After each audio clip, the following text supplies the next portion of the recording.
Una vez ciencia, magia sin varita, del tubo a la galaxia con mente infinita. Descubre, imagina, conecta sin fin. La semana científica está por venir. Descubre, imagina, conecta sin fin. La semana científica ya está por venir. Técnicos cerebros, trabajo de verdad. En batas y micros comienza la unidad. Descubrimientos que el mundo cambió y mujeres brillantes que todo rompió. Dios lo dejó ideas que modos que hacen, trajes brillantes que todo rompió. Vacunas, ensayos, tiraden, salud humana, conciencia, ciencia nos salva, nos hace inmortal. Y los divulgadores, voz del saber, hacen que todos podamos entender. Descubre lo que está por venir, conecta el saber, siente la emoción, vive la ciencia, siente su pasión.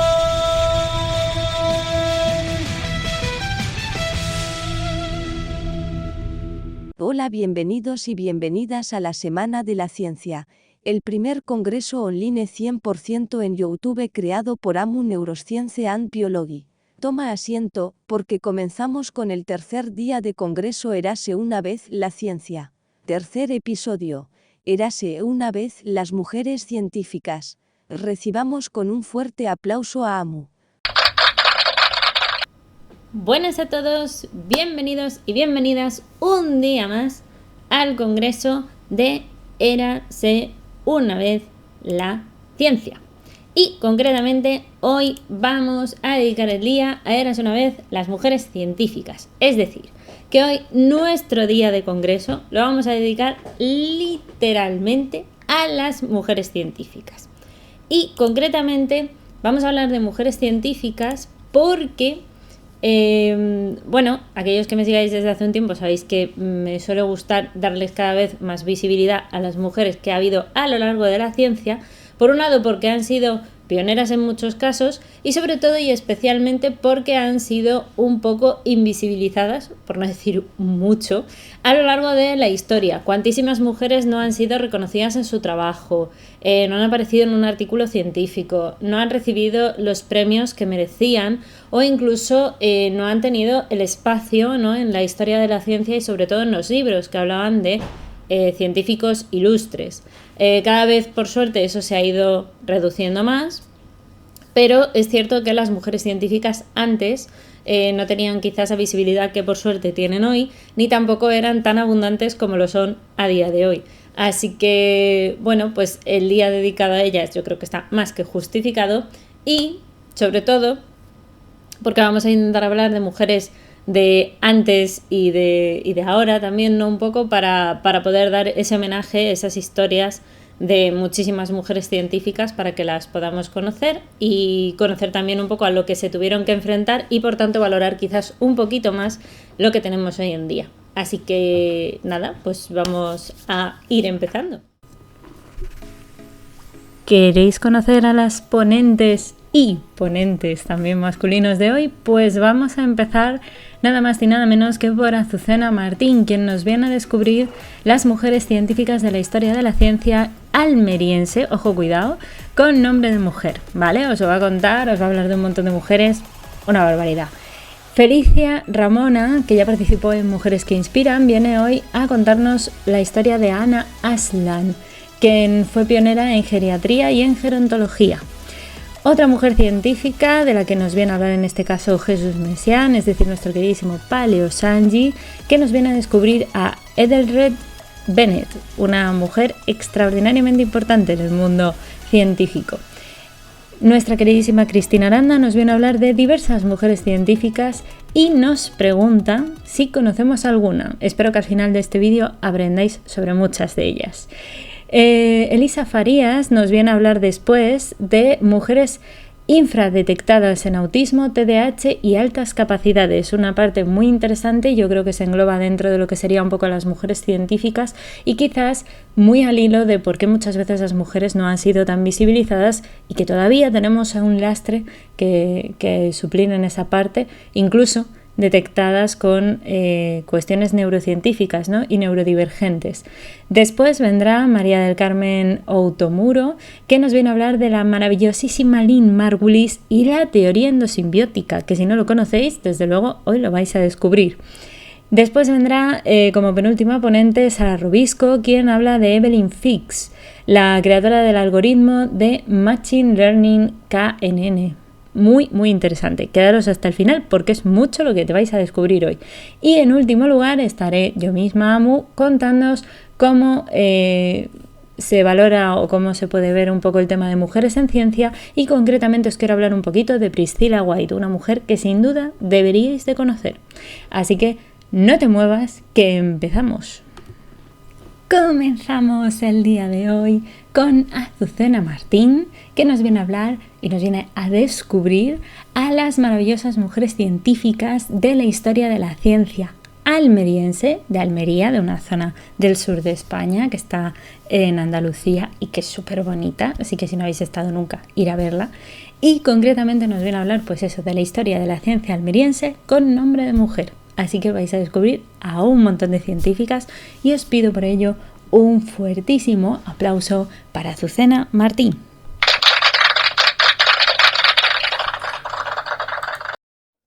¿Te imaginas ser mujer en una época en la que supuestamente solo estábamos destinadas al matrimonio y la crianza de los hijos? ¿Te imaginas serlo en una ciudad pobre y totalmente aislada y mal comunicada con el resto de urbes de su país? ¿Te imaginas, a pesar de todo eso, ser valiente y decidir ser científica? Eso justamente es lo que hizo Jimena. Empoderada por la fuerza de su madre, quien consiguió salir adelante a pesar del abandono de su padre, ella consiguió irse a Madrid a estudiar la carrera de física. Una vez allí se convirtió en la primera mujer oceanógrafa de España, la primera mujer en España que se embarcó en una gran expedición oceanográfica, la primera mujer española que escribió un estudio sobre ciencias del mar. También fue rompedora Elena. Ella empezó haciendo lo que se esperaba de una señorita de la burguesía de la época. Se casó con 18 años y solo un año después ya tenía su primera hija. Pero pronto se dio cuenta de que el matrimonio no era lo que ella esperaba. Así que cogió a su hija, se fue a Madrid y allí estudió la carrera de medicina, convirtiéndose en la primera mujer médica almeriense. Todo lo que vino después es digno de una película. Quien también fue muy valiente fue Juana. Si ya entonces la capital almeriense era una ciudad pobre y aislada, mucho más lo eran sus pequeños pueblos. En un pequeño pueblo vivía ella. En un principio, desde pequeña, desarrolló una gran capacidad y un gran interés por las artes, el periodismo, pero sobre todo por la ciencia. Y fue ese amor por la ciencia el que la llevó a convertirse en una de las primeras farmacéuticas almerienses. Una de las primeras farmacéuticas en España en montar su primer laboratorio, en este caso en Madrid. Ella quería tantísimo a su pueblo que todas las mujeres a las que contrató en su laboratorio de Madrid procedían de allí, de Vélez Blanco. Quien tampoco olvidó nunca a su pueblo fue la otra Elena, la primera oftalmóloga almeriense. Muy concienciada con las causas sociales, se dejó la piel para que los niños de las barriadas más pobres de Almería tuviesen la atención médica necesaria por el tracoma, una enfermedad por la que todavía hoy en día hay quien nos conoce a los almerienses como legañosos. Pero no solo eso, también fundó la primera clínica oftalmológica de Almería. Mucha gente la recuerda hoy en día y todos cuentan que las personas de su pueblo, Abrucena, nunca pagaron por entrar a esa clínica. Igualmente luchadora fue Carmen. Se dejó toda la vida profesionalizando el trabajo de matrona. Ya no eran simplemente mujeres que ayudaban a parir a otras mujeres, tenían estudios, habían ido a la universidad y querían un sueldo digno y poder trabajar en los hospitales. Carmen lo consiguió, sí, pero precisamente por eso tuvo que huir. A día de hoy no sabemos exactamente dónde acabaron sus días. Sí que sabemos dónde acabaron los días de Isabel, lejos, muy lejos. Obligada al exilio por su idea y por vivir libre. Como libre empezó su andanza como psiquiatra infantil. Una profesión por la que nunca llegó a tener el reconocimiento que merecía aquí en España, pero sí en Latinoamérica. Todas ellas son mujeres cuyas vidas hemos contado en el libro Historia de la ciencia almeriense con nombre mujer. Lo he escrito junto a Mabel Angulo y José Antonio Garrido y estamos muy contentos y muy orgullosos de haber podido poner nuestro granito de arena para dar a conocer las interesantes vidas de estas mujeres de las que prometo que solo he contado unas pequeñas pinceladas. Junto a las bonitas ilustraciones de Noelia Sardinero, hacemos un recorrido por sus vidas e intentamos darles un pequeño trozo del grandísimo lugar que se merecen. Para mí es un orgullo haber podido hablaros de ellas hoy aquí y espero que a vosotros os hayan gustado mucho. Muchas gracias. Muchísimas gracias, Azucena, por descubrirnos a tantísimas mujeres que habían sido pioneras, que hicieron ciencia aquí, que eran de Almería y que no conocíamos, o yo por lo menos no conocía a muchas. Así que espero que mucha gente también las haya descubierto conmigo y contigo en este maravilloso vídeo. Ahora voy a dar paso a nuestra queridísima Felicia Ramona, que nos viene a hablar de Ana Aslan, que fue una mujer pionera en la geriatría y en la gerontología. Muy importante cuidar de nuestros mayores, que son muy importantes y sin ellos no sabríamos ni la mitad de las cosas. Así que un fuertísimo aplauso para nuestra queridísima Felicia. Imagina que llegas a los 70 años y que te dicen que tu vida apenas comienza, que la edad no define tus límites, sino tus oportunidades. Para muchos esto suena imposible, pero para Ana Aslan fue su misión demostrarlo. Soy Felicia, soy técnico en farmacia y apasionada por la ciencia que transforma vidas. Y hoy quiero llevarlos al mundo de una mujer que desafió la vejez como nunca antes habían hecho. Nacida el 1 de enero de 1897 en Brăila, Rumanía, Ana Aslan no era una niña común. Hija menor de un matrimonio de intelectuales y a los 4 años sabía leer y escribir. Imaginen esta mente precoz, pero la vida le presentó su primera gran prueba y a los 13 años murió su padre y la familia se mudó a Bucarest. A los 16 años, Ana soñaba con volar literalmente como piloto de avión, pero su destino la llevaría a otro tipo de alturas, a explorar los misterios del cuerpo humano. Cuando finalmente decidió estudiar medicina, se encontró con un obstáculo inesperado, la oposición de su madre. ¿Y qué hizo Ana? Una huelga de hambre. Habéis oído bien, una huelga de hambre. Y por supuesto consiguió su propósito, iniciando sus estudios en 1915. Y durante la Primera Guerra Mundial demostró su compromiso sirviendo como enfermera en hospitales militares, cuidando a soldados y enfrentándose de primera mano a la vulnerabilidad humana. No fue un camino fácil, pero cada obstáculo formó a la científica que estaba a punto de convertirse. Se licenció en medicina en 1922 y comenzó a trabajar en diferentes centros, impartiendo docencia y completando su tesis doctoral sobre fisiología cardiovascular en 1924. Pero su verdadera vocación se consolidaría en 1949, cuando se hizo cargo del Instituto de Endocrinología de Bucarest. Ese fue el punto de partida de su carrera como gerontóloga. Su gran salto llegó experimentando con una sustancia que hoy conocemos bien, la procaína, un anestésico local que los dentistas usan comúnmente. ¿Suena extraño? Por aquel entonces lo era. Ana observó resultados sorprendentes en pacientes con afecciones reumatológicas como la artrosis. Al continuar sus investigaciones en una residencia geriátrica, descubrió la importancia de la procaína en la mejora de los trastornos distróficos ligados a la edad. Esto la llevó a desarrollar el famoso Gerovital H3. Aunque su venta está actualmente prohibida en algunos lugares y su efectividad ha sido objeto de controversia científica, no podemos ignorar el impacto que tuvo en ese momento y que sigue teniendo. Pacientes tratados con Gerovital parecían experimentar mejoras en la función circulatoria, en la flexibilidad cutánea, en la pérdida de memoria, la cognición e incluso en la depresión. Personas famosas de todo el mundo, desde políticos hasta artistas, Salvador Dalí, Charlie Chaplin, utilizaron este preparado buscando desafiar el paso del tiempo. Hoy, el mundo está experimentando un cambio demográfico sin precedentes. La población global está envejeciendo a un ritmo acelerado.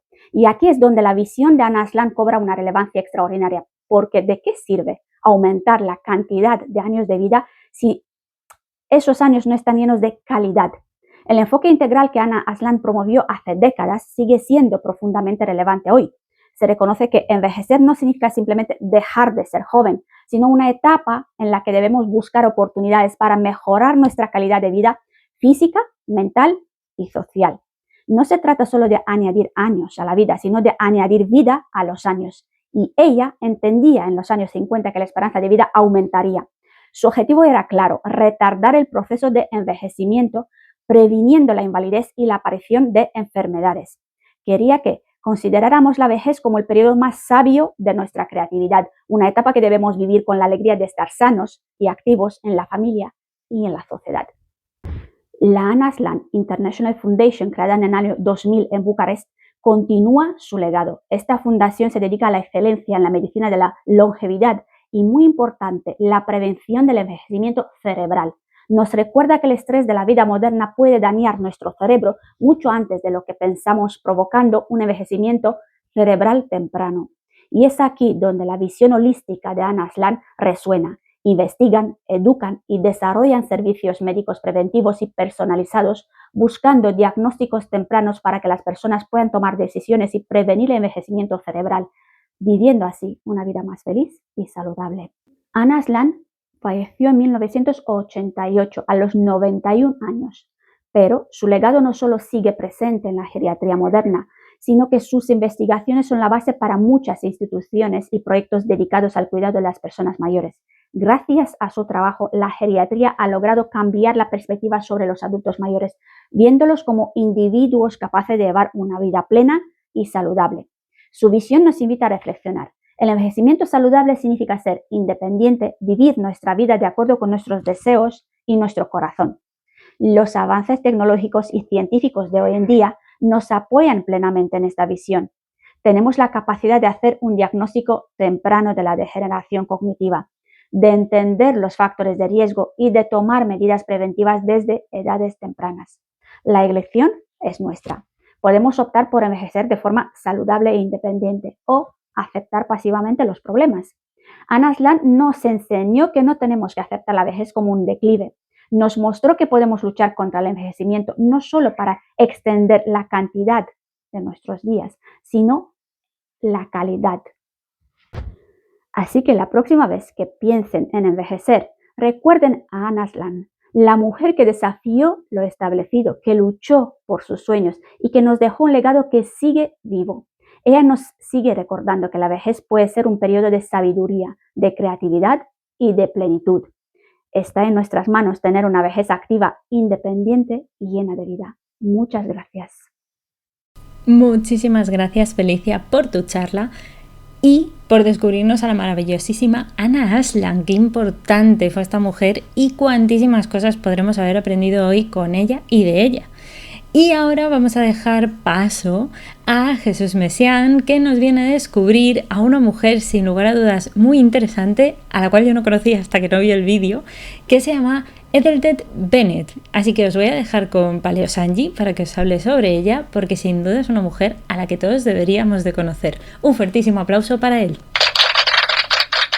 Buenas, me presento, me llamo Jesús, me podéis encontrar en redes como Paleo Sanji. Y solo pues traer cositas de paleontología a mis redes, tanto en Instagram como en Blue Sky, como a mi canal de Twitch. Hoy estoy aquí para hablar acerca de una mujer científica que en mi opinión no es muy conocida. Y su campo pues fue básicamente la geología. Y es que, ¿quién dijo que la ciencia era solo cosa de hombres en el siglo XIX? Edeldet Bennett llegó con su martillo de geóloga y su buen ojo para los fósiles para patear con elegancia el polvo de Wiltshire. Y el del patriarcado también. Ojito ahí. El del patriarcado también vino a patearlo. Y es que es considerada la primera mujer geóloga y esta dama inglesa no solo recolectaba fósiles como si fueran joyas para ponerse en plan en un collar e ir luciéndolo, sino que también llegó a dejar a más de un científico boquiabierto con su conocimiento. Aunque a veces la confundían con nombre, gracias, sesgo de género por ello, Edeldet demostró que la ciencia no tiene género, pero sí mucho estilo. Y tras esta introducción, vamos a comenzar ya tratando acerca de esta gran mujer. La Sociedad Imperial de Historia Natural de Moscú aceptó en 1836 como nuevo miembro a un inglés experto en fósiles. El zar Nicolás I, después de recibir para el Museo de San Petersburgo una extraordinaria colección de fósiles del caballero, promovió al recién llegado al título de doctor honoris causa en Derecho Civil por la Universidad de San Petersburgo. Hasta ahí parecía que todo iba bien, ¿no? Bien, pues la cosa es que todo este proceso casi terminó en un problema de política internacional cuando se descubrió que el nuevo miembro de la sociedad y doctor honoris causa no era un hombre, era una mujer. La experta en fósiles era Etheldred Bennett, y a menudo era tomada por un hombre en una época en la que las comunicaciones no eran fáciles. La misma Bennett comentó que los científicos en general tienen una opinión muy baja de las habilidades de mi sexo. Recordemos que estábamos hablando del siglo XIX. No era un momento muy álgido para la mujer en la ciencia. A nivel de las habilidades, me refiero. Bien, esta mujer, Etheldred Bennett, nació en 1775 o 1776. Los biógrafos a día de hoy todavía no se ponen de acuerdo, pero lo que sí que en lo que están de acuerdo es que para todos fue el 22 de julio. El día de su cumpleaños es lo único en lo que no está en debate. Etheldred vivía en el campo, lejos de Londres, donde vivían, se conocían y reunían los geólogos más prestigiosos e influyentes de aquellos años. Además, muy pocas mujeres hacían ciencia, como os he comentado un poquito o antes, y las que lo hacían eran poco conocidas. Por eso también estamos hoy trayendo aquí a esta geóloga, para que sea conocida y puesta pues en la mente de la gente de su existencia, por lo menos, ¿no? Bien, debido a la confusión del zar, Etheldred Bennett fue doctora universitaria en una época en la que las mujeres no podían acceder a la universidad. Su colección de fósiles era interesante para los expertos de la época y todavía se cita para el conocimiento de la evolución de muchos grupos de invertebrados. A día de hoy se tiene en cuenta, aunque sigo diciendo, no es tan es conocida muy probablemente debido a esto, pero no es tan conocida como alguna otra, y sobre todo mucho menos que sus compañeros y sus contrapartes masculinas, como por ejemplo Buckland o mismamente Gideon Mantell, por poneros ejemplos. Bien. En 1831, en pocos meses, se publicó dos versiones del catálogo de su colección. La primera versión estaba incluida en un texto mayor sobre la historia del condado de Wiltshire, escrito por Sir Richard Cole Hoare, y es que era raro que en geología publicaran las mujeres, por lo que solo publicó sus dos versiones del catálogo de sus fósiles. Algunos de los fósiles que recogió eran muy raros, y muchos de ellos están inusualmente bien conservados. Uno de los fósiles de moluscos recolectados es de los primeros en que habían fosilizado sus partes blandas. Respecto a esto, un apunte, y es que las partes blandas en los fósiles no tienden a fosilizar, porque son partes que tienden a degradarse muy rápidamente y no tienen un aporte de calcio que se pueda sustituir por minerales y por roca en general, ¿no? Como se ocurre en el resto de fósiles. Pero las veces que estos fósiles fosilizan, o sea, estas partes blandas fosilizan, es debido a que se encuentran en un yacimiento de conservación excepcional, donde obviamente tanto partes blandas como partes duras están muy bien conservadas, y es por eso que estas partes estaban conservadas, las partes blandas. Volviendo a Etheldred, fue una de las promotoras de la caracterización de estratos geológicos por los fósiles que contenía cada uno de ellos. Es la llamada estratigrafía, ¿de acuerdo? La estratigrafía es la rama de la geología que se dedica al estudio de las rocas estratificadas, es decir, son aquellas que se presentan en capas o propuestas o estratos, que son las diferentes capas en las cuales está dividido lo que conocemos como suelo. Y esto sirvió para establecer la relación entre diferentes formaciones geológicas del sur de Inglaterra. Dibujó un mapa con los estratos y su orden de Wiltshire, que más adelante fue utilizado y citado por otros geólogos, aunque también ocurrió, como era propio de la ciencia hasta hace bien poco, que algunos no citaron la autoría de Bennett. No fue ni la primera mujer que le pasó, ni la primera persona a la que le pasó, ni sería la última. Cuando Bennett murió, su colección de fósiles se dispersó en museos británicos, tanto en Londres, Leeds, Bristol y otros. La mayor parte de la colección acabó en la Academia de Ciencias Naturales de Filadelfia, en Estados Unidos, comprada y depositada allí por un magnate norteamericano. Elizabeth Bennett fue una pionera con faldas, fósiles y una determinación a prueba de roca. Aunque en su época la confundieron con un Mr. Bennett, hoy sabemos que era toda una lady de la paleontología. Gracias a ella, el pasado de la Tierra dejó de ser un misterio y se volvió mucho más interesante. Espero que os haya gustado y generado interés. Nos vemos pronto y disfrutad del resto del congreso.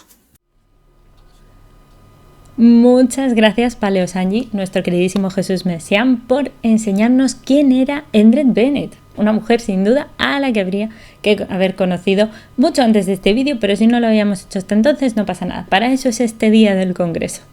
Ahora os voy a dejar con nuestra queridísima May Warlab. Ya sabéis que hemos hecho varias colaboraciones, ha estado en varios días del congreso, igual que Paleosanji previamente, y hoy nos viene a hablar concretamente de varias mujeres científicas, lo veréis ahora, y me gustaría que dejarais en comentarios si conocíais alguna de las que va comentando o si habéis descubierto a muchas, porque también ella seguro que quiere saberlo. Así que un fuertísimo aplauso para My World Lab o Cristina Aranda.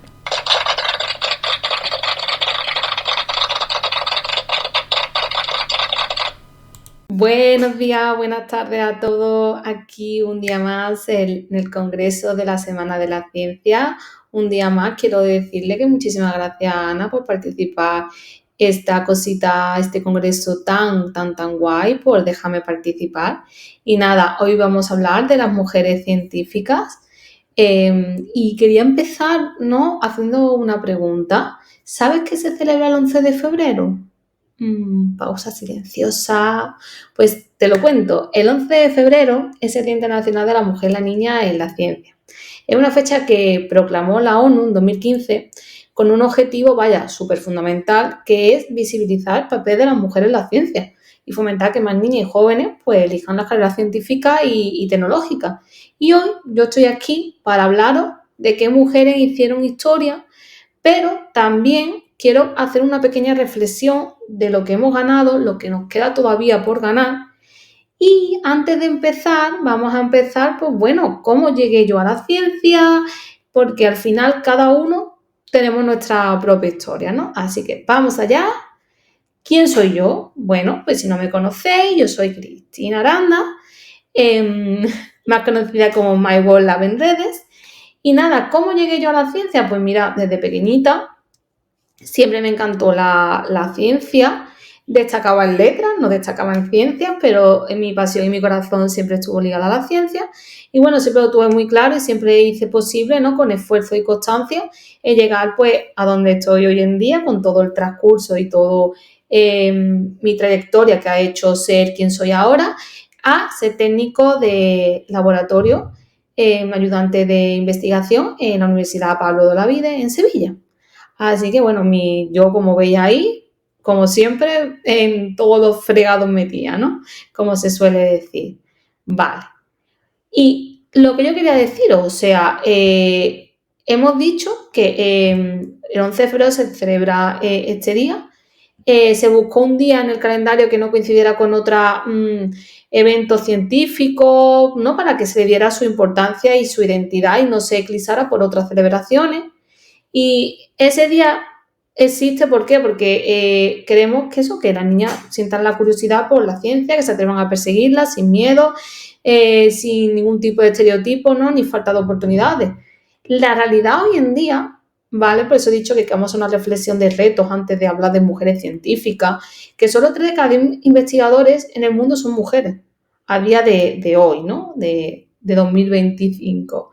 En algunas áreas es increíble, como la ingeniería o la inteligencia artificial o la informática, aunque, bueno, se está cambiando cada vez más, pero hay menos de un 20% de mujeres.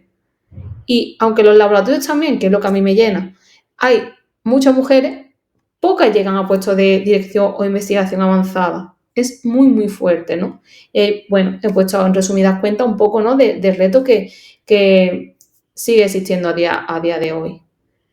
Es curioso, porque si yo os pongo estas fotos, vosotros sabéis quiénes son, ¿no? Seguro, o sea, ¡pum!, del tirón.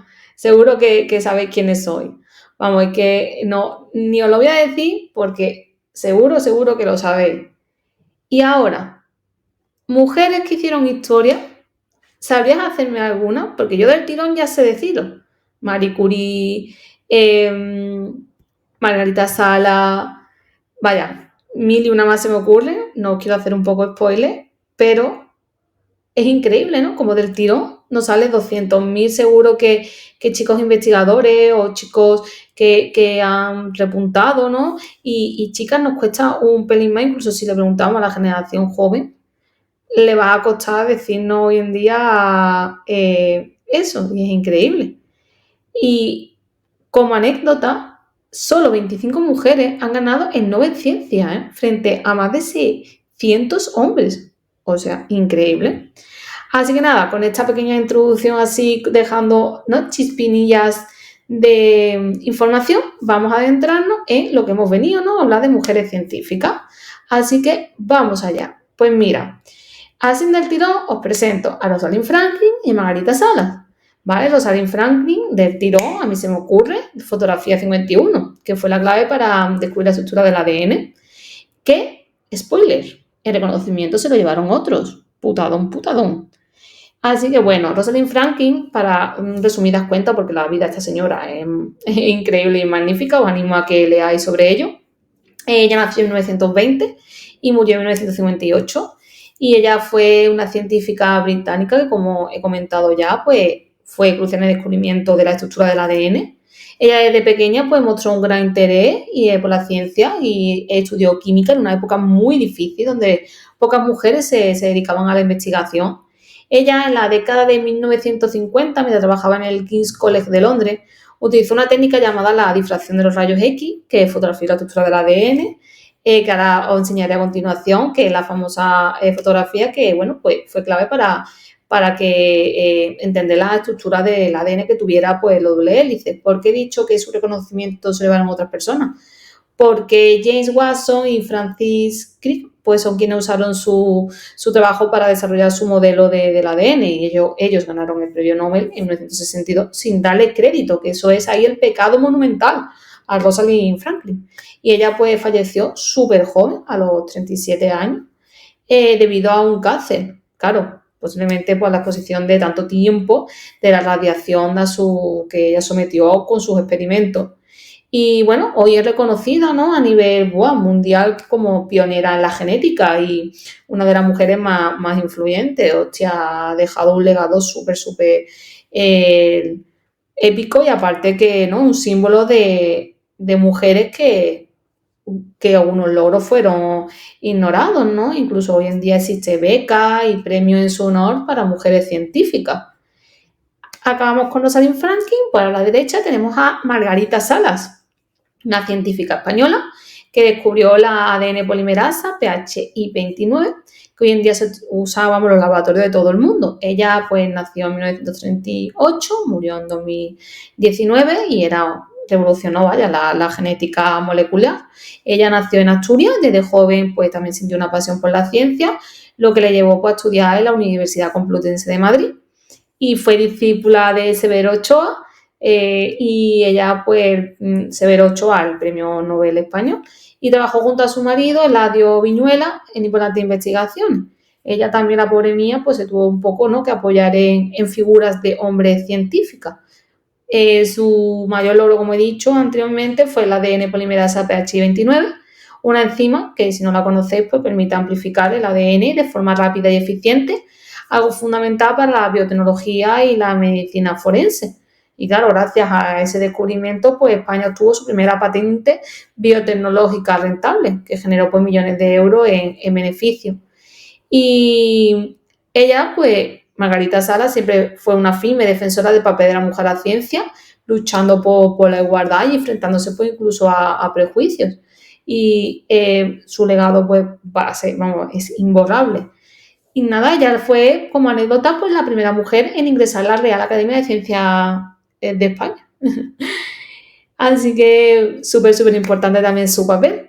Y voy a enseñaros, voy a pasar las fotos que os he comentado. A la izquierda la fotografía que os he comentado de Rosalind Franklin, y a la derecha, pues gracias a Margarita Sala, famoso COVID, pues pudimos por su investigación que anteriormente, pues gracias a eso se hicieron los test COVID y todo lo que vivimos en época COVID. Lo quería señalar y recargar.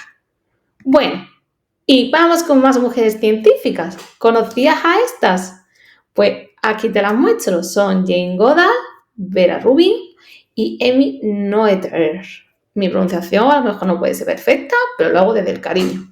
Así que vamos a descubrir poquitas cosas. Voy a contar 4 cositas sobre ellas para que la conozcáis un poquito más. Jane Goodall estuvo hace pues unos meses en Resistencia, Revuelta, como la queráis llamar. Ella nació en 1964 y está actualmente viva. Es una primatóloga británica que revoluciona la forma en que entendemos los chimpancés y nuestra evolución propia fue clave en esa área. Ella desde pequeñita sintió una profunda fascinación por los animales y ella, sin estudios universitarios formales, es una crack. Viajó a África para trabajar con el legendario antropólogo Louis Leakey. Poco pena, ¿no? Aquí como asterisco paréntesis, porque otra vez se tuvo que, ¿no? Un poco tenía la sombra de un hombre. Realmente la sombra no, porque ella por sí sola, ¿no? Es súper conocida y tal, pero que como que fue Padawan, entre comillas, entenderme, o aprendiz de un hombre, ¿no? De nuevo. En 1960 comenzó su investigación en Gombe, en Tanzania, donde descubrió pues algo increíble, que fue que los chimpancés usaban herramientas y que eran muy parecidos a los humanos, y este hallazgo pues cambió por completo nuestra visión sobre la evolución, demostrando que no hay tanta diferencia entre los chimpancés y nosotros los humanos. Así que incluso como anécdota, creó el Instituto Jane Goodall dedicado a la conservación de la vida silvestre y ha luchado mucho por los derechos de los animales. Pasamos a la chica del medio, que es Vera, que Vera nació en 1928 y murió en 2016. Ella era astrónoma estadounidense y ella, su investigación demostró la existencia de la materia oscura, que es uno de los mayores misterios del universo. Desde pequeña, ya sabemos que no, que muchas personas tenemos vocación desde pequeñita a nivel científico, pues la apasionaban las estrellas. Pero claro, en los años 50 las mujeres, otra vez más, R, pues no eran bienvenidas en la astronomía. Pero a pesar de ello tuvo muchos amigos y empezó a estudiar física y comenzó a investigar, nunca se rindió. Y en el año 70 descubrió que las estrellas en los bordes de las galaxias se movían más rápido de lo que debían según la gravedad. Entonces esto solo se podía explicar si existía una materia invisible, una materia oscura, que constituye el 85% del universo. Entonces su trabajo revolucionó la astrofísica, pero nunca recibió reconocimiento sobre ello, nunca recibió el premio Nobel, a pesar de que su descubrimiento fue uno de los más importantes por la ciencia moderna. Y nada, como anécdota, pues fue una de las primeras mujeres en el Instituto de Carnegie de Ciencia. Y por último vamos a hablar de Emmy, que Emmy nació en 1882 y murió en 1935. Fue una matemática alemana cuyas investigaciones cambiaron por completo la física y las matemáticas modernas. A pesar de que en su época pues, las mujeres no pudieron estudiar en las universidades, logró matricularse extraoficialmente en la Universidad de Erlangen y más tarde se convirtió en profesora, aunque sin sueldo durante años. Es increíble esto. Su mayor descubrimiento fue el teorema de Noether, que lleva pues, su apellido, que explica la relación que existe entre las leyes de la conservación de la física y las simetrías de las matemáticas. Y su trabajo fue fundamental para la teoría de la relatividad de Einstein, que por cierto eran muy amigos, y para el desarrollo de la física cuántica. Entonces, pues influyó en Einstein y en la formulación de la teoría suya de Einstein de la relatividad. Pero ella, a pesar de todo, luchó como nadie. Pasamos a la siguiente. Ya hemos conocido a estas 3 increíbles mujeres. Aquí os pongo alguna foto de lo que he comentado anteriormente, ¿no? Y una frase me gustó mucho, que la ciencia necesita héroes, pero también necesita personas dispuestas a hacer el trabajo diario. Me gustó mucho esa frase y la puse. Y no quería irme, sí, hay millones de mujeres que han hecho legado, ¿no? Científicas, pero bueno, me gustaba, he puesto la que a mí siempre me ha llamado más la atención o conocía un poquito más. Y aquí tenemos otras mujeres científicas, ¿no? Tenemos, por ejemplo, a Marie Curie, que fue la pionera de la relatividad, fue física y química polaca que cambió para siempre por la ciencia con sus descubrimientos sobre la radiactividad. Fue la primera mujer en ganar un premio Nobel y hasta el día de hoy pues sigue siendo la única persona en la historia en ganar 2 premios Nobel en disciplinas diferentes, física y química. Descubrió los elementos radio y polonio y su trabajo, pues, ¡guau! Sin ella, pues ya ves tú, radioterapia, medicina hizo un boom, ¿no? en ese mundo. Luego tenemos a la chica del medio, a la derecha, que es Ada Lovelace, que fue la primera programadora, que no sé ya ni hablar, programadora de la historia. Fue hija, la verdad cuando leí esto me pareció curioso, hija de un poeta, ¿no? Lord Byron. Ella era también, aparte, ¿no? de, como he dicho, programadora, porque creó el primer algoritmo de la historia, era matemática y escritora británica. La verdad, escritora. Es una palabra que yo me he inventado con mi peculiar diccionario, la verdad, diccionario de Cristina. Que quien me conoce sabe que tengo una manera de hablar muy, muy peculiar. Pues eso, que ella fue la persona que creó los algoritmos décadas antes de que existieran incluso los ordenadores. Trabajó también junto con Charles Babbage en el diseño de la máquina analítica, que fue el precursor de los ordenadores que tenemos hoy en día. Desarrolló también un sistema de cálculo que hoy día es reconocido como el primer programa informático. O sea, la tía, una clara de la informática, vaya, inspiró a muchas mujeres, claro, a posteriori, y hoy en día es referente en el mundo de la tecnología. Luego a la derecha tenemos a Sara García, que actualmente, bueno, pues ella nació en el 1989, y es la primera astronauta española. Ella es biotecnóloga, investigadora de cáncer y ha sido seleccionada en 2022 por la Agencia Espacial Europea como la primera, pues, astronauta española. Así que es súper, súper, súper. Luego tenemos abajo a la izquierda la primera chica a veces Hipátija de Alejandría, para que veáis que esto es guau. Desde años. Ella nació en 360 y murió en 415 después de Cristo y fue la primera gran científica mujer de la historia. Fue filósofa, fue matemática, fue astrónoma griega, vivió en Egipto romano y se convirtió, bueno, pues una de las primeras, como he dicho, científicas en ser reconocida, ¿no? La tía manejaba, pues, escribió sobre geometría, álgebra, desarrolló instrumentos científicos como el astrolabio, defendió su pensamiento. Lo que pasa es que, claro, la chiquilla, pues, fue asesinada porque vivió en una época, pues, que había, pues, conflictos religiosos y políticos. Pues por eso, porque le daba miedo, ¿no? Esa sabiduría, ese conocimiento de aquella época, ¿no? Así que ella fue inspiración porque fue de las primeras chicas científicas que tenemos constancia, ¿no? Luego la mujer que tenemos en medio abajo es Ángeles Alvariño. Nació en 1916, murió en 2005, una chica que era oceanógrafa, que exploró los mares. Era también zoóloga española, fue la primera mujer científica en trabajar a bordo en un barco de investigación, fue Estados Unidos, Reino Unido, y gracias a ella pues descubrió, pues, 22 nuevas especies marinas y descubrió realmente el impacto que tienen los microorganismos en el ecosistema oceánico. Y claro, gracias a ella entendemos toda la biodiversidad marina que tenemos hoy en día y toda la importancia de la cadena alimentaria. Es increíble, ¿no? Gracias a ella no tendríamos todo ese descubrimiento a nivel científico marino, ¿no? Y por último, a la derecha tenemos a Elizabeth Blackburn, que actualmente sigue viva, nació en 1948, y ella descubrió lo que llamamos, ¿no?, el reloj biológico. Ella es una bióloga molecular australiana que ganó el premio Nobel de Medicina en 2009 porque descubrió, pues, los telómeros, que son estructuras que protegen el ADN y que están relacionados, pues, con el envejecimiento.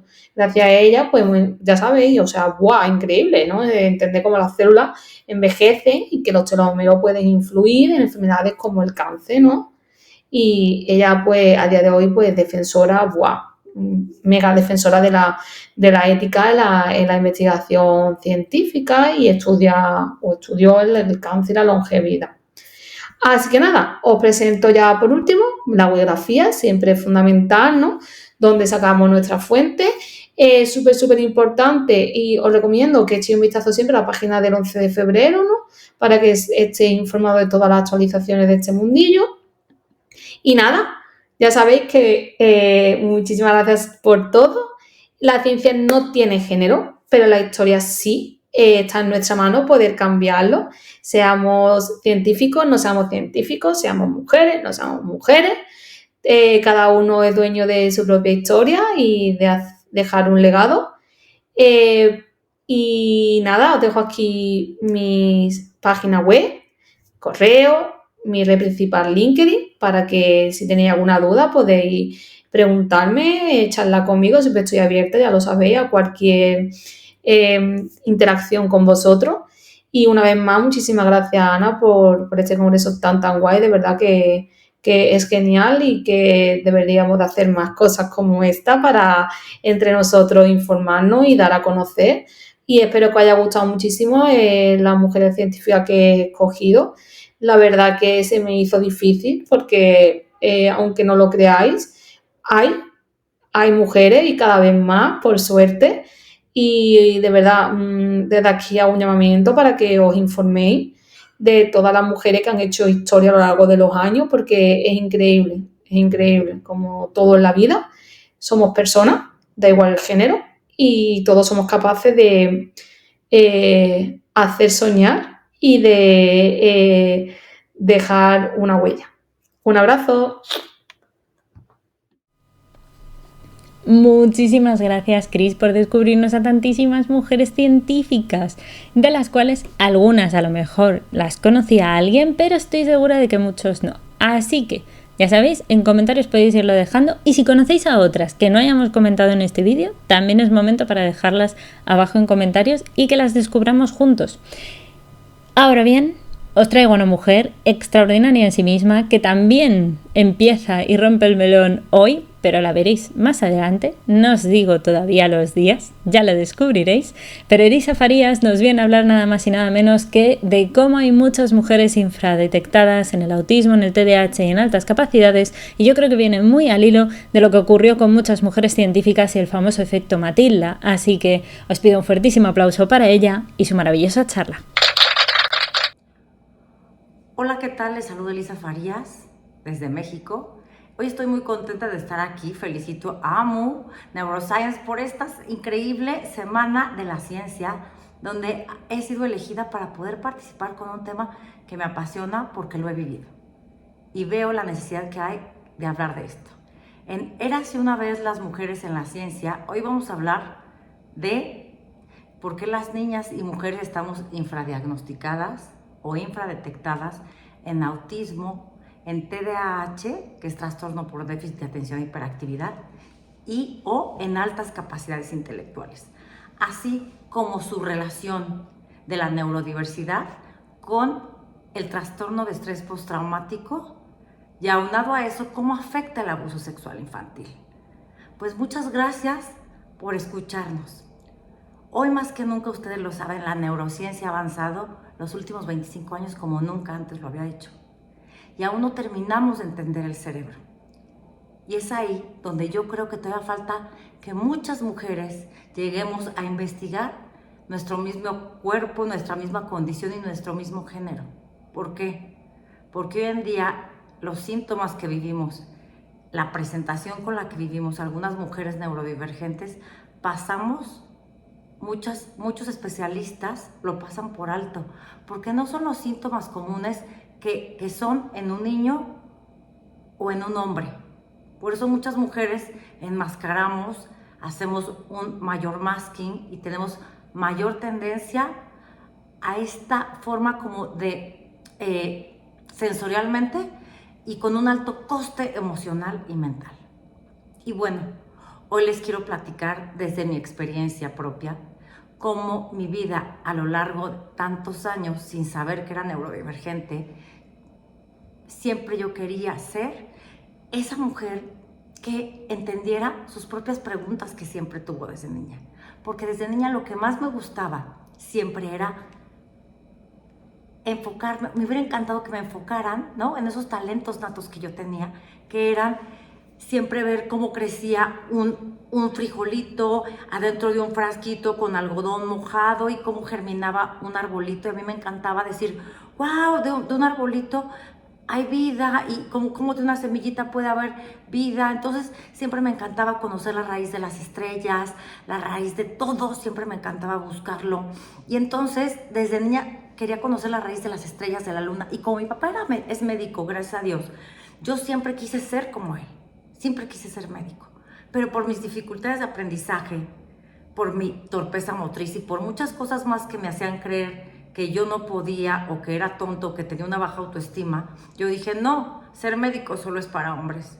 Cuando realmente no es solo por cuestión de género, porque muchas niñas llegamos a perder mucho talento por no saber que nacimos con una condición que no se nos nota por fuera y que probablemente a ti que me estás viendo te está causando muchísimos problemas o afectaciones para poder estar en el entorno, para poder tener unas adaptaciones al entorno como las que todo el mundo quisiéramos tener, ¿no? La interacción social, mirar a los ojos, o que no tuvieras problemas al contacto físico, o que no te abrumara ir a lugares ruidosos, o que muchas cosas donde a veces nos sentimos hipersensibles o hiposensibles a los entornos a los que nos exponemos en el día a día, en la escuela o en el trabajo.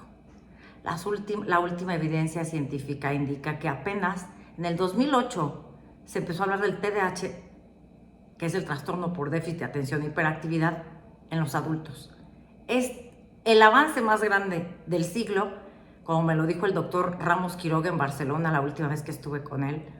En diciembre del año pasado me decía, él como experto en investigación de TDAH, me decía, es que muchas niñas están infradiagnosticadas y detectadas porque presentan un sesgo de género, pero aparte también porque tenemos, ¿no?, siempre ese masking que les estoy diciendo. Y yo creo que hablar de temas tan apasionantes como el cerebro, que al día de hoy no se ha terminado de estudiar, yo les puedo decir que queda mucho por hacer. Y más aún, de verdad debemos de enfocar la salud masculina y femenina como entes separados, porque definitivamente la mayoría, eso también yo lo considero parte de la violencia, ¿no?, hacia la mujer, porque el decir que las pruebas diagnósticas solo se basan en hombres, es por ello que apenas muchas mujeres estamos siendo detectadas a edad adulta y con grandes costes, como lo mencioné anteriormente.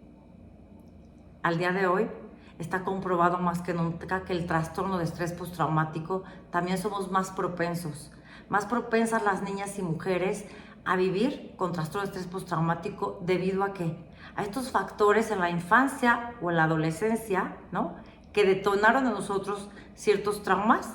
Y entonces hay una correlación importantísima, una cuestión genética con la que nacemos, más una cuestión que tenemos una predisposición ya en nuestros genes para tener mayor predisposición al trauma, al estrés postraumático. Por eso algunas mujeres llegamos a tener autismo, TDAH, como es mi caso, o altas capacidades, que es cuando tienes altas capacidades intelectuales con TDAH o con autismo, pero de todas maneras, el tener altas capacidades intelectuales, de alguna manera mayor inteligencia, más nos cuesta la interacción social. Y si no lo sabemos, crecemos pensando toda la vida que éramos burras, tontas, flojas, vagas, y no es cierto. Precisamente en las escuelas, al no tener una base neurocientífica o que los planes pedagógicos estén basados en la neurociencia, no detectamos que esa niña que está ahí calladita, sufriendo, porque muchas veces somos la niña calladita, obediente, sufriendo, y no es el niño, ¿no?, brincolín, como todo el mundo se imagina que la hiperactividad es de todo niño con TDAH, cuando hoy más que nunca está comprobado que no toda hiperactividad tiene que ver con TDAH ni con falta de atención o con falta de atención. Muchas veces tiene que ver con epilepsia, con esa epilepsia que a veces no se ve y no tiene convulsiones y que tienes espasmos, ¿no?, de falta de atención. Muchas veces tiene que ver con la crianza, el modelo de crianza con el que estés en tu casa creciendo, el modelo que tenga tu familia en tu propia crianza, te afectó o te afecta hasta el día de hoy. Y es por ello que hoy más que nunca considero que hablar de salud de la mujer es tan importante, dividirlo en este género que nos corresponde, porque la mujer siempre ha sido relegada, y todos lo sabemos, de muchas de las áreas científicas, de medicina, y poco a poco hemos ido logrando un lugar para poder ser o lograr esta equidad con los hombres. Sin embargo, aún falta mucho por hacer, y espero que con este video me encantaría invitar a que muchas niñas, mujeres que les encanta la ciencia, que les encanta la biología y que puedan llegar a tener dificultades de aprendizaje como yo lo tuve, que por favor sus papás, sus maestros, sus mentores, quien esté acompañándolas en su proceso de crecimiento, les ayude a potenciar esa curiosidad nata con la que nacemos, porque esa curiosidad nata es la que yo descubrí casi a mis 42 años, que no tenía explicación en ningún lado, y que cuando me dicen que que nací con estas condiciones genéticas, en su mayoría de trastorno por déficit de atención, con rasgos de autismo, luego más altas capacidades, dije, wow, qué increíble, entendí toda mi vida, entendí por qué me costaban ciertas cosas, pero no terminaba de entender algo fundamental, el por qué, a pesar de yo haber querido durante mi adolescencia o adultez tener novio, tener pareja, no podía. Desconocía por qué le tenía miedo a los hombres. Desconocía esa parte, porque todo mundo, o con los varios neurólogos, psicólogos, terapeutas, pasé por una infinidad, de personas especialistas que nunca vieron los rasgos de estrés postraumático que yo tenía, porque apenas hasta hace 2 años me dicen que tenía trauma complejo, y el trauma complejo hoy en día está muy de moda hablar de las heridas. Yo les quiero decir que no se dejen guiar por cualquier persona que hable de heridas. Las heridas también son un espectro, al igual que la neurodiversidad, porque nadie vive en el mismo grado, ni el autismo, ni el TDAH, ni las altas capacidades, las podemos vivir en grado de severidad leve, moderado, severo. Pues el trauma también tiene un espectro, y el trauma, ese estrés postraumático, después se va convirtiendo en trauma complejo cuando ya tienes trastornos disociativos de la personalidad, y el extremo, por así decir, más alto, o el espectro más alto de las heridas son el trastorno de identidad disociativo. ¿Por qué? Porque el cerebro solo de niño lo único que quiere hacer es sobrevivir al dolor emocional, y lo que hace es que va generando autoprotectores que después en la vida adulta, con esa disociación, nos hacen disfuncionales, porque en un momento te funcionaron, en un momento te ayudaron a sobrevivir, pero en otro momento ya no lo son. Es por ello que yo los invito hoy más que nunca para que exista más investigación en niñas y mujeres, porque todas tenemos fortalezas y talentos, y porque ninguna mujer merece sentirse indigna o que no puede lograr alguno de sus sueños, propósitos, ya sea en la escuela o en sus familias, en sus propósitos laborales o personales. Y sobre todo porque, y con esto termino, porque mi mente olvidó por casi 42 años, el abuso sexual que viví de niña. Mi mente no lo recordaba, lo tenía totalmente en el subsuelo, y esa parte nadie la habla. El cerebro puede olvidar por años, pero cuando una conducta tuya te diga, es que esto no es congruente, checa si ahí no hay trauma.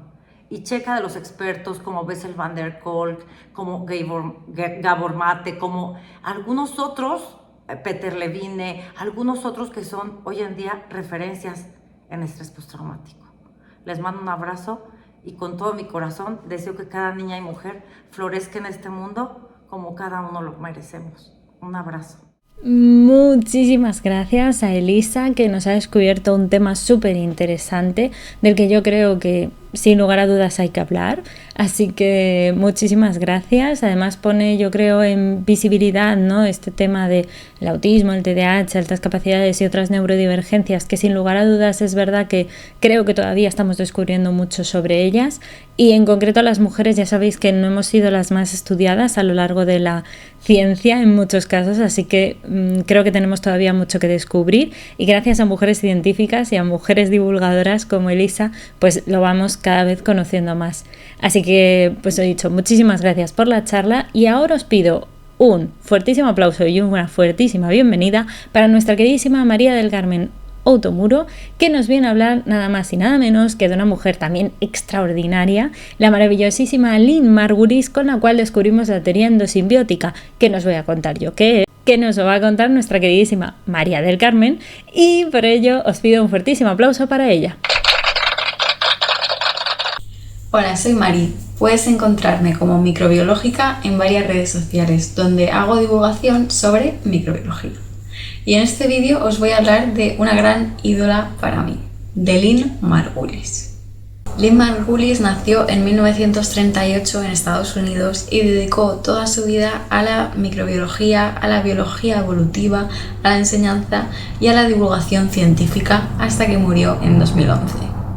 En 1967, Lynn Margulis publicó en una revista científica un artículo titulado Sobre el origen de las células mitóticas, un escrito que había sido previamente rechazado por otras 12 revistas científicas por sus ideas, que eran un poco controvertidas en la época, y cuyo título era un poco de guiño a el origen de las especies de Darwin. En este artículo, Lynn Margulis propuso lo que hoy en día conocemos como la teoría endosimbiótica de Lynn Margulis. Pero antes de hablaros de la teoría, me gustaría refrescar algunos conceptos básicos de biología. La clasificación más aceptada de los seres vivos nos divide en 3 dominios: los eucariotas, las bacterias y las arqueas. Los eucariotas son esos seres vivos que tienen el ADN, es decir, la información genética, contenida dentro de una membrana que es lo que llamamos núcleo celular. Tienen unas estructuras más pequeñitas que se conocen como orgánulos, y entre los que destacan, por ejemplo, las mitocondrias o los cloroplastos. Las mitocondrias son unos orgánulos que, utilizando oxígeno, proporcionan a la célula toda la energía que necesita para realizar sus reacciones bioquímicas. Por su parte, los cloroplastos son los orgánulos que permiten que las plantas y las algas verdes puedan hacer la fotosíntesis. Dentro del grupo de los eucariotas estarían, por ejemplo, los animales, las plantas y los protozoos. Por su parte, los procariotas, como las bacterias y las arqueas, no tienen núcleo celular, es decir, que su ADN está suelto flotando por la célula y no tienen orgánulos celulares. Volviendo ya a la teoría endosimbiótica, esta fue propuesta a principios del siglo XX por un botánico ruso, pero fue Lynn Margulis la que la reformuló y aportó pruebas microbiológicas. La principal idea de esta teoría es que, en contra de lo que cree la teoría neodarwinista de la evolución, no son las mutaciones y la competencia lo que genera la evolución, sino la simbiosis y la cooperación. Para que os hagáis una idea de la diferencia, según la teoría endosimbiótica de Lynn Margulis, los cloroplastos y las mitocondrias eran bacterias que hace millones de años entraron en una simbiosis, que es una relación de cooperación con una célula eucariota, y entraron a formar parte de ella en una relación que ambas partes salían beneficiadas. Sin embargo, para la teoría neodarwinista, pues los orgánulos podrían haber surgido esporádicamente por alguna mutación, y como fue favorable para la célula, pues esta mutación se seleccionó y pasó a las siguientes generaciones. ¿Cómo chocó todo esto con las teorías científicas de la época? Pues como ya he dicho, causó bastante revuelo.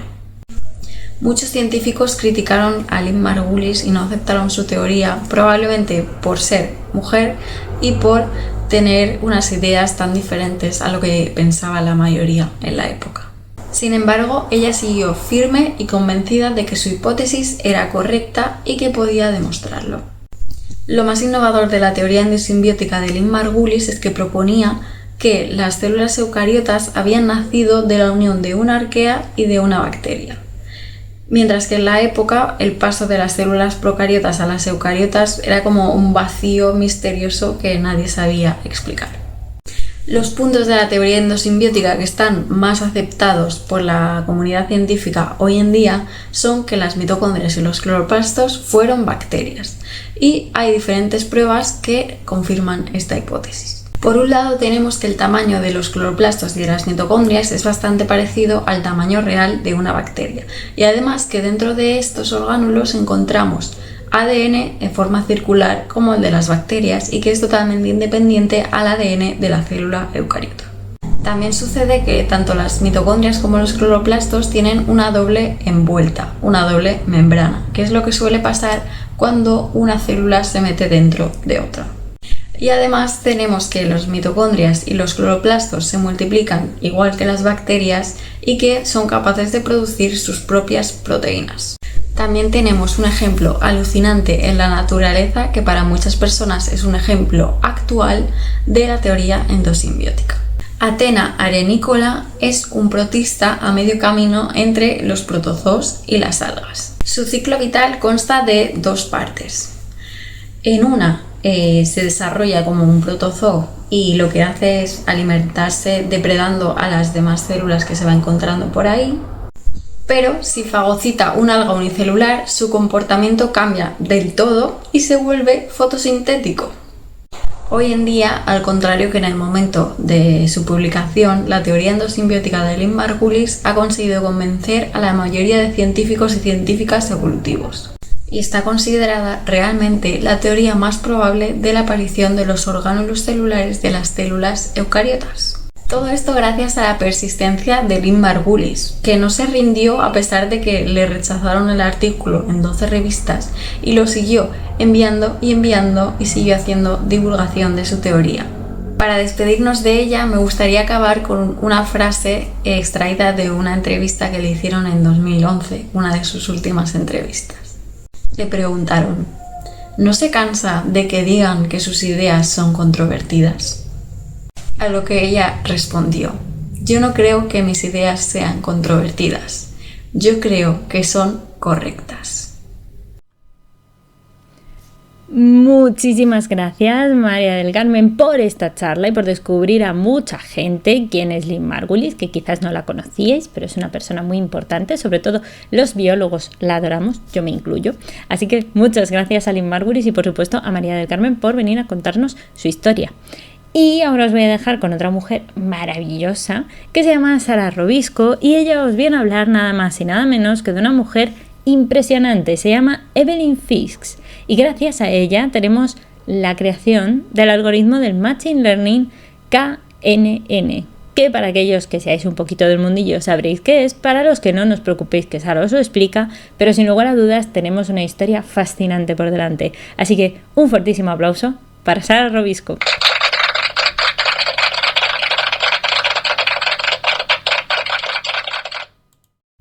Hola a todos, soy Sara Robisco y vengo a presentaros a una gran investigadora que a mí me gusta mucho y es muy poquito conocida, Evelyn Fiske.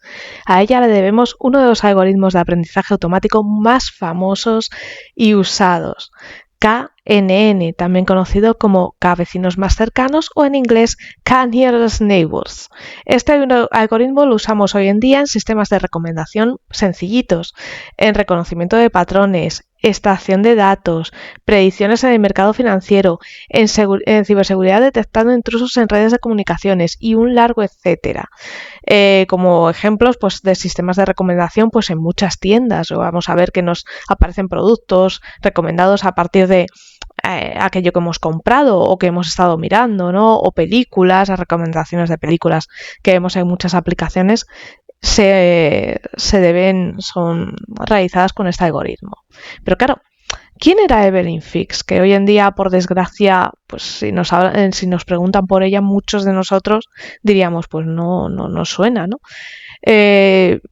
Por desgracia, ¿no? Fue una gran matemática que nació en Minnesota en 1904, para que veáis lo antiguos que son este tipo de algoritmos. En 1924 se licenció en matemáticas en la Universidad de Minnesota. Como suele ocurrir, ella vio que las matemáticas pues, no le iban a dar para vivir y decidió sacarse el máster para ser profesora de secundaria, como hoy en día mucha gente que estudia ciencias acaba haciendo, por desgracia. Pero bueno, siendo profesora, tenía ese pique por seguir investigando, ¿no? Y en el verano de 1931 se fue a un curso de economía matemática impartido por los Griffith C. Evans en la Universidad de Berkeley, que además le picó bastante y se hizo muy amigo suyo. Entonces, con esta amistad que ella desarrolló con el matrimonio Evans, pues le animaron a que hiciera un máster en matemáticas en Berkeley Bueno, pues ella se animó, lo hizo y obtuvo el título en el año 1933. Pero también volvió a Berkeley unos años después, en el 39, a hacer un curso de verano. A Evelyn le gustaba, tenía el gusanillo de las matemáticas ahí metido y, jolín, quería trabajar en lo que le gusta, ¿no? Al final, cuando estudias en algo que tanto te agrada, pues lo quieres trabajar con ello. Bueno, pues un año después, en 1940, Evelyn Fix vuelve a Berkeley, pero vuelve con las maletas para quedarse. Dice, venga, ya me quedo. Y comenzó a trabajar allí como asistente de investigación en el laboratorio de estadística, dedicándose a un proyecto para el panel de matemáticas avanzadas del Comité de Investigación de Defensa Nacional. Vamos, que empezó fuertecito, trabajando ya según entras para defensa. En este trabajo en defensa nacional, pues le trajo, jolín, muchos retos interesantes, ¿no? Tuvo que dar soluciones muy rápidas, proporcionando las probabilidades de éxito de los planes propuestos por el Departamento de Defensa. Para hacer dar estas soluciones, claro, en esta época no tenían ordenadores potentes, ni calculadoras científicas, ni nada de eso. Todo esto se hacía con unas calculadoras de escritorio que os daría la risa verlas, porque solo tenía la función de sumar, restar, multiplicar y dividir. Fijaos, ¿no? Y para realizar todos estos cálculos complejos estadísticos, pues se consumía mucho tiempo, mucho esfuerzo, y esto hizo pues que tuviera que pasar días y noches trabajando, ayudada por sus propios estudiantes e incluso algunas de las mujeres de los profesores de la facultad. Debemos pensar que en esa época los cálculos matemáticos se consideraban cosa de mujeres. Debemos recordar las mujeres calculadoras de Harvard, ¿no? Pero no solo eso, además de trabajar para defensa realizando estos cálculos, Evelyn Fix tenía que seguir dando clase en Berkeley e incluso sacar tiempo para continuar con sus estudios, porque se estaba doctorando.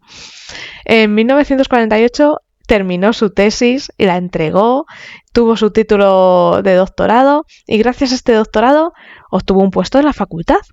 Se convirtió en una de las 2 primeras mujeres contratadas como profesoras ayudantes del grupo de estadística dentro del Departamento de Matemáticas en 1951.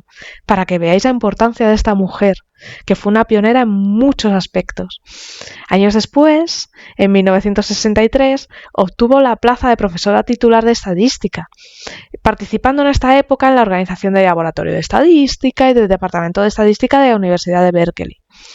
Bueno, pues mientras trabajaba en Defensa Nacional, en ese periodo de su vida, pues fue cuando Evelyn empezó a trabajar con Joseph L. Hodge Jr.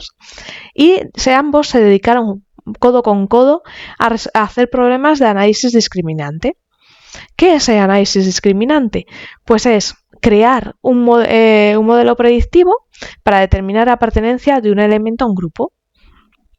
Lo que en el aprendizaje automático o Machine Learning llamamos un clasificador. Fijaos, en esa época ya se hablaba de clasificadores. Y debemos recalcar su artículo, el artículo que publicaron denominado Discriminatory Analysis, Non-Parametric Discrimination, Consistency Properties. Pues en él defendieron la regla del vecino más cercano, que es un método que luego nos conduciría al desarrollo del algoritmo de Machine Learning Nearest Neighbors o KNN. Fijaos la relevancia de este artículo que publicaron, fue un bombazo, ¿no? Y sobre todo que ellos marcaron la base para algo que hoy en día usamos. Pero claro, ¿este algoritmo cómo es? Estamos hablando de un algoritmo supervisado, esto es que tenemos un conjunto de datos que ya sabemos a qué clase pertenece y cuando viene un elemento nuevo que el algoritmo no conoce, este algoritmo lo tiene que clasificar. Entonces, para clasificarlo se basa en el concepto de distancia o vecindad. Entonces, toma las características del elemento que no conoce y las características de cada grupo que conoce y las compara. Aquellas más cercanas pues son las que pertenecen al grupo con características más cercanas a nuestro elemento, al ser más cercano, será el grupo de nuestro elemento. Una vez lo ha clasificado, nos devuelve la clasificación y ese nuevo elemento se lo queda. Por tanto, Este algoritmo no necesita un entrenamiento previo, sino aprende sobre la marcha y eso que aprende se lo queda, si nosotros queremos. Fijaos lo interesante que es. Esto, para que lo entendáis mejor, funciona como si nosotros nos vamos al campo y vamos a ver aves y nos vamos con un librito de guía de aves. Vemos un ave, oye, ¿esto qué será? Entonces tú la ves y dices, bueno, pues ¿por dónde está? Es un ave acuática. Pues buscas en tu libro aves acuáticas, ya discriminas. Bueno, es de este tamaño, vas buscando más o menos ese tamaño. Tiene un pico de esta forma, vas buscando.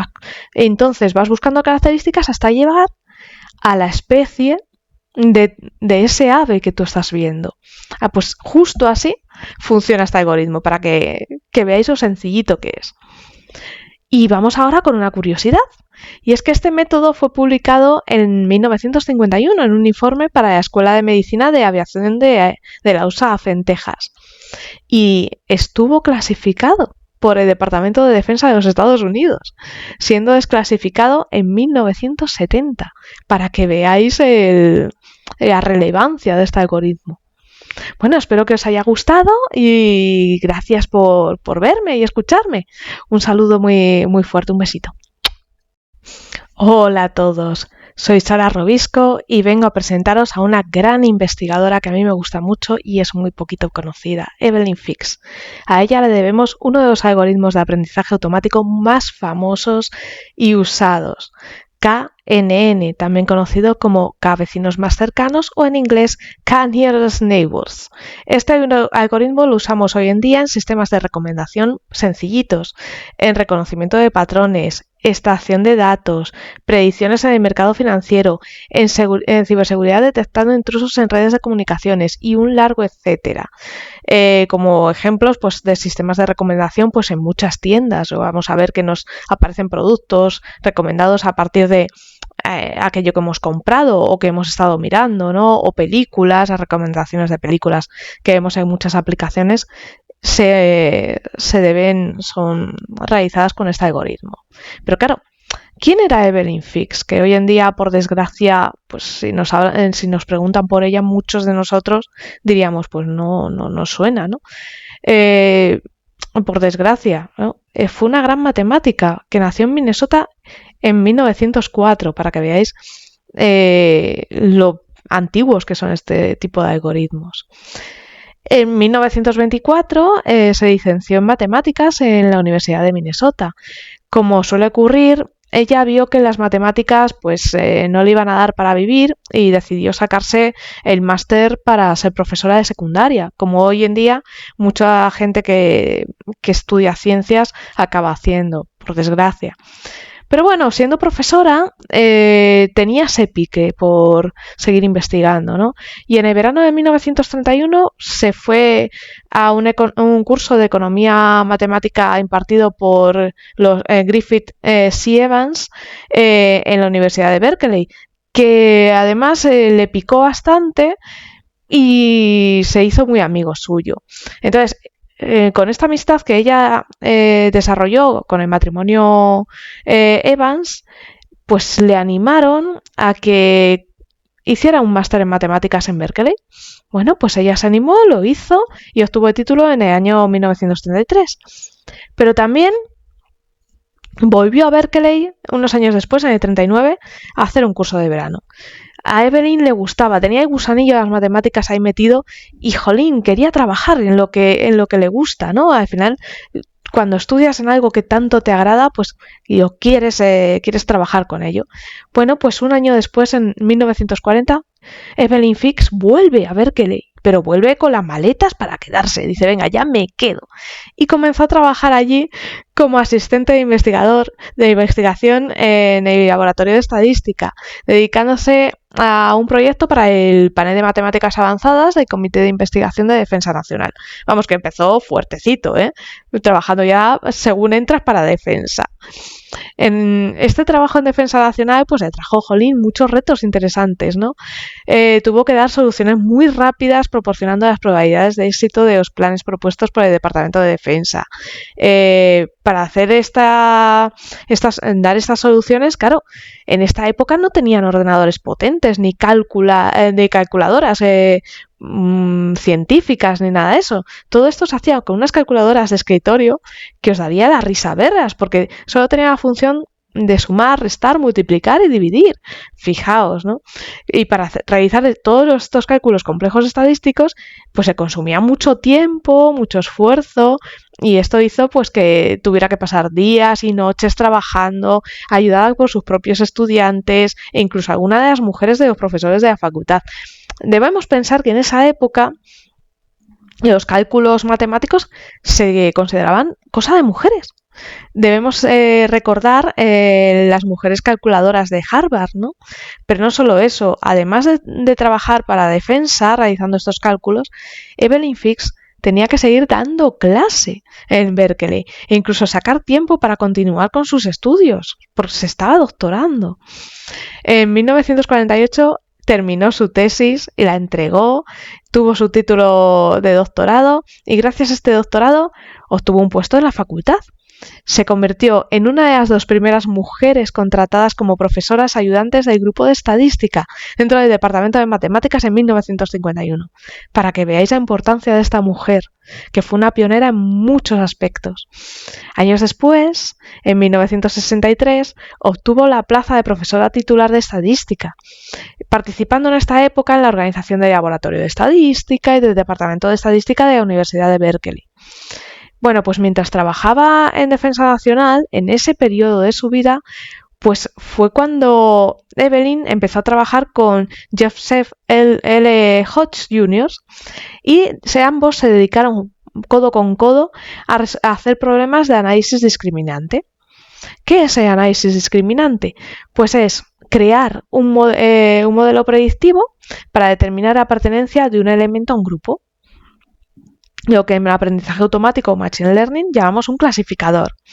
Fijaos, en esa época ya se hablaba de clasificadores. Y debemos recalcar su artículo, el artículo que publicaron denominado Discriminatory Analysis, Non-Parametric Discrimination, Consistency Properties. Pues en él defendieron la regla del vecino más cercano.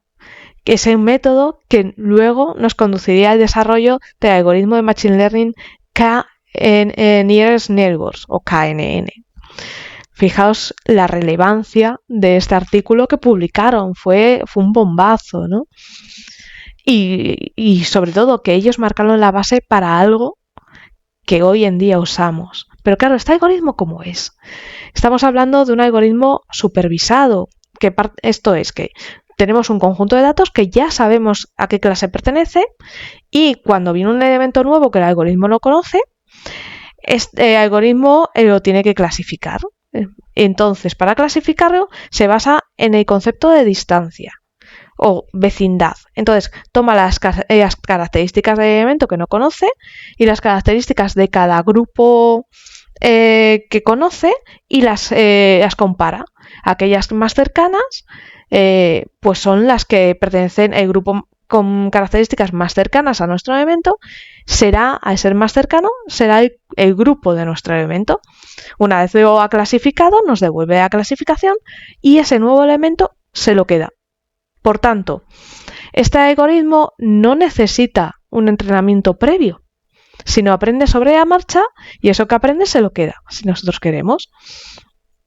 Fijaos lo interesante que es. Esto, para que lo entendáis mejor, funciona como si nosotros nos vamos al campo y vamos a ver aves y nos vamos con un librito de guía de aves. Vemos un ave, oye, ¿esto qué será? Entonces tú la ves y dices, bueno, pues ¿por dónde está? Es un ave acuática. Pues buscas en tu libro aves acuáticas, ya discriminas. Bueno, es de este tamaño, vas buscando más o menos ese tamaño. Tiene un pico de esta forma, vas buscando. Entonces vas buscando características hasta llegar a la especie de ese ave que tú estás viendo. Pues justo así funciona este algoritmo, para que veáis lo sencillito que es. Y vamos ahora con una curiosidad. Y es que este método fue publicado en 1951 en un informe para la Escuela de Medicina de Aviación de la USAF en Texas. Y estuvo clasificado por el Departamento de Defensa de los Estados Unidos, siendo desclasificado en 1970, para que veáis la relevancia de este algoritmo. Bueno, espero que os haya gustado y gracias por verme y escucharme. Un saludo muy, muy fuerte, un besito. Muchísimas gracias, Sara, por participar en el Congreso, al igual que a todos los ponentes que habéis participado hasta ahora. Mil gracias por descubrirnos a tantísimas mujeres y a tanta gente importante que quizás no conocíamos. Y ahora voy a darme paso a mí misma, simple y llanamente, para hablaros un poquito del tema de las mujeres en la ciencia y presentaros a una mujer que creo que no os va a dejar indiferentes, que se llama Priscilla White. Así que, vámonos conmigo misma. Bueno, pues después de haber oído a prácticamente todos los ponentes, no podía yo faltar aquí en contaros alguna cosita de mujeres científicas, hombre, por favor. Bueno, creo que ya obviamente os han explicado previamente la importancia de las mujeres científicas probablemente, y si no os ha quedado claro a estas alturas del vídeo me preocuparía, pero no obstante quiero yo hacer algunos puntos quizás para señalarlo, y de paso os mencionaré a una científica para que también os llevéis otra más para vuestro conocimiento y vuestro aprendizaje del día de hoy. Las mujeres científicas al final son tan importantes como cualquier otro científico. Lo que ocurre es que han sido, pues un poco por cuestiones evidentemente de historia y de, bueno, de machismo en general que ha habido durante mucho tiempo, invisibilizadas, y desgraciadamente no las hemos conocido quizás tanto como deberíamos, y por eso precisamente empezaron iniciativas, como ya sabéis, pues como el 11 de febrero, que es el Día de la Mujer y la Niña en la Ciencia, pero también hay otro montón de días a lo largo del año. Por ejemplo, el 11 de abril, si no recuerdo mal, es el día que se celebra precisamente el Día de la Mujer o de la Niña en lo que serían las tecnologías, ¿no? Y en la telecomunicación, que es también un ámbito en donde particularmente quizás las chicas siguen siendo todavía, incluso, ¿no?, en el ámbito de las ingenierías y de la parte como más informática, ¿no?, siguen siendo un poco más bien invisibles, son una minoría. Por suerte, poco a poco pues se van rompiendo esas barreras, cada vez hay más, pero bueno, este tipo de días yo creo que están muy bien para recordarnos de dónde venimos, que al final es para lo que tiene que servir un poco, para ver de dónde venimos, dónde estamos y sobre todo hacia dónde queremos ir, ¿no?, que al final es un poco el objetivo de este tipo de eventos. Sobre todo, una de las cosas que en su momento yo trabajé hice con My World Lab, con Cristina Aranda Sánchez, que es una divulgadora científica que ha participado también obviamente en este congreso, y yo también he participado en eventos que ella ha realizado, concretamente en un congreso que se hizo en septiembre de este mismo año. Pero juntas, sobre todo, dijimos, queríamos darle visibilidad a las mujeres y demás. También nos vino un poco este espíritu, probablemente por una cosa que luego os comentaré, que hicimos en febrero en concreto, y esa fue más un poco una idea mía, pero en concreto esta que os voy a comentar, que es Mujeres que Inspiran, que es una cosa que podéis encontrar aquí en mi canal de YouTube y en el suyo. Fueron 2 vídeos dedicados literalmente a que las mujeres, muchas eran del ámbito científico, pero había otras que no, que vinieran y contaran su historia para inspirar a otras. Y en realidad el día dedicado hoy al Congreso de Mujeres Científicas, lo que yo entiendo, para mi gusto, y lo que creo que debería de pasar aquí, primero es que conozcáis mujeres científicas, que nombres de hombres científicos conocemos muchos, pero de científicas quizás menos, y sobre todo que también aprovechemos este día y sirva para inspirar a otras mujeres a ver que es posible dedicarse a la ciencia, sea de la rama que sea, y que no es una barrera. Creo que a día de hoy es más consciente la gente, pero no está de más tampoco que tengan estos referentes que siempre pueden ayudar. Así que bueno, pues yo os recomiendo mucho veros Mujeres que Inspiran, porque también creo que os pueden precisamente inspirar todas estas mujeres, tanto seáis hombre como mujer, para poder luchar por las cosas que queremos e intentar llegar obviamente a estar felices y contentos, que al final también es otro de los grandes objetivos que creo que hay que tener en la vida. En cuanto a lo que os decía, de una de las cosas que yo también he promovido bastante, creo, desde hace bastante tiempo, los que me seguís desde hace tiempo lo sabréis, pero yo llevo bastante tiempo intentando divulgar y dar a conocer el nombre de muchas científicas. Concretamente, quizás el máximo ha sido este febrero de 2025 en el blog, donde con ayuda de algún que otro colaborador y demás, hemos hecho literalmente todos los días un blog en el cual hubiera como mínimo una científica de la cual habláramos y le diéramos visibilidad, contáramos su historia y demás. También tengo ahora un apartado que digamos he recuperado y he hecho un rebranding y le he llamado Personas Ilustres, en el cual mi intención no es solo hablar obviamente de mujeres científicas, que por supuesto que sí las habrá, pero también por supuesto de científicos, que al final yo fue como empecé, en parte haciendo divulgación, así que por recuperar un poquito esa parte, quizás con una nueva forma de hacerlo, porque ahora tengo más conocimiento de edición y de otras cosas que quizás antes no sabía. Y también en este mismo canal de YouTube, otra cosa que podéis ir a ver si os interesa el tema de mujeres científicas, y concretamente de una rama que yo creo que no se suele asociar mucho quizás con que fuera a haber mujeres en ellas, o ha costado quizás más visibilizarlo hasta cierto punto. Creo que fue el libro que yo leí de hecho en directos en Twitch, que era Mujeres de las Piedras, y recoge un montón de científicas que se dedican al mundo de la paleontología y la geología, principalmente, que pues bueno, son historias muy interesantes. Creo que son historias de un montón de mujeres científicas que os pueden inspirar y sobre todo os pueden dar nombres para que conozcáis a más científicas en vuestra vida, y sobre todo porque al final no es solo por las mujeres que hay ahí y que están haciendo ciencia, sino también sobre todo por todos los descubrimientos que ya los vimos ayer, ¿no? Estuvimos hablando justo de descubrimientos que hacen un antes y un después, y en muchos de ellos pues han estado obviamente mujeres también implicadas entre medias, ¿no?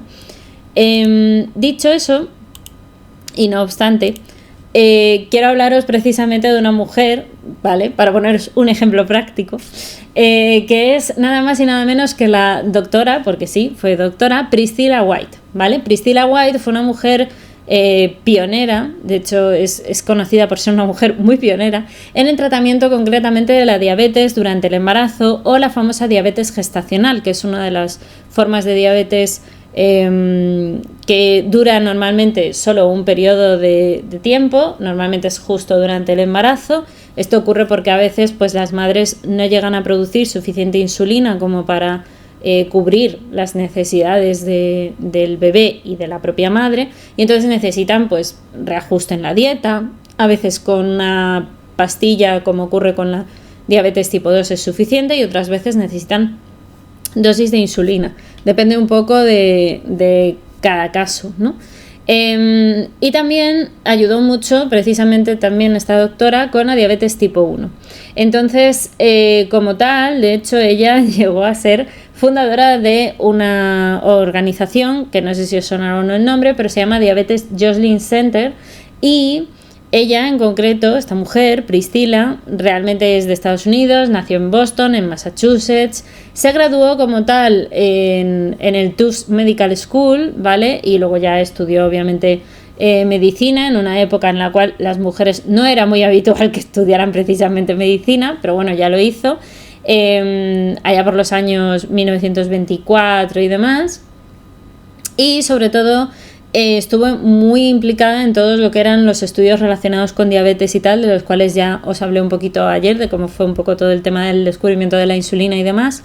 Pues en 1934 Priscilla White, sobre todo, una de las cosas que consiguió es escribir un libro en el cual hablaba sobre la diabetes en la infancia y en la adolescencia, es decir, estaba orientado a hablar de la diabetes tipo 1, que hasta entonces era un poco desconocida, mucha gente no le prestaba tanta atención o no se tenía tanto conocimiento, y ella se dedicó un poquito a plasmarlo en un libro. También empezó una investigación bastante pionera, sobre todo para el momento, en el cual intentó ver por qué había mujeres efectivamente que tenían síntomas de diabetes cuando estaban embarazadas. Entonces fue cuando empezó a tratarse el tema de ¿Puede ser posible que exista una diabetes gestacional? Pues ahí está. En 1949 también fue de hecho la primera mujer que le puso nombre como tal, ya después de muchos años de estudio, como cerca de 10, 20 años investigando y recabando datos, y empezó a dar las primeras pautas precisamente para que las diabetes gestacionales se pudieran llevar con el menor riesgo y se hicieran unos protocolos y unos tratamientos específicos, porque claro, evidentemente mientras no hubiera tratamiento, el riesgo en el embarazo para la madre y para el bebé era muy alto. De hecho, había muchos abortos, había incluso fallecimientos de mujeres en el propio parto por toda la descompensación que suponía la propia diabetes gestacional, etc. También, otra de las cosas que ayudó precisamente Priscila a saber o a conocer es que en 1968 añadió también un poco los estudios de retinopatía proliferativa, es decir, la retinopatía o problemas de desprendimiento de retina debidos precisamente a las descompensaciones del azúcar, y que se había visto que estaba ampliamente extendido tanto en personas con diabetes tipo 1 como por supuesto con personas que tuvieran una diabetes gestacional, tenían también como más riesgo de poder sufrir este tipo de sucesos cuando ya llegaban a una edad más avanzada. Así que por todo ello y por toda la cantidad de gente que se salvó gracias a sus protocolos y a su forma de hacer las cosas, por todo el conocimiento y divulgación que hizo de esto, pues es por lo que precisamente Priscila, pues yo creo que hizo un antes y un después en la historia como científica, como mujer, y por supuesto también incluso en lo que sería casi un descubrimiento dentro de...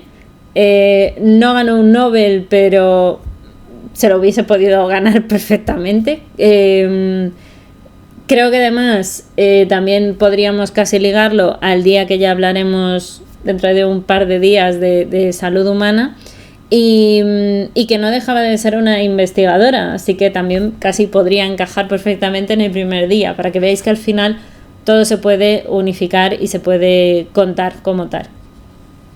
Y para terminar, aparte de haberos presentado a Priscila, por supuesto, quiero dejar una ultimísima reflexión en este cachito, y es que juntos y juntas también, por supuesto, las científicas han hecho muchísimos avances, y que yo siempre creo que juntos, hombres y mujeres, y más en la ciencia, está demostrado que llegamos a cosas impresionantes. Y si no, pues ahí tenéis uno de los grandísimos ejemplos, quizás el más conocido, ¿no? El matrimonio Curie, como juntos investigaron y llegaron a darnos descubrimientos tan impresionantes. Pero tal como eso se puede decir así, se podría decir de otros muchísimos casos. Así que nada, espero que hayáis aprendido mucho hoy, y que nada, ya tenéis a una científica más en vuestro cerebro, para que cuando os pregunten, dime una científica, una mujer científica que conozcas, pues quizás podáis hablar de Priscilla White. Así que nos vemos pronto.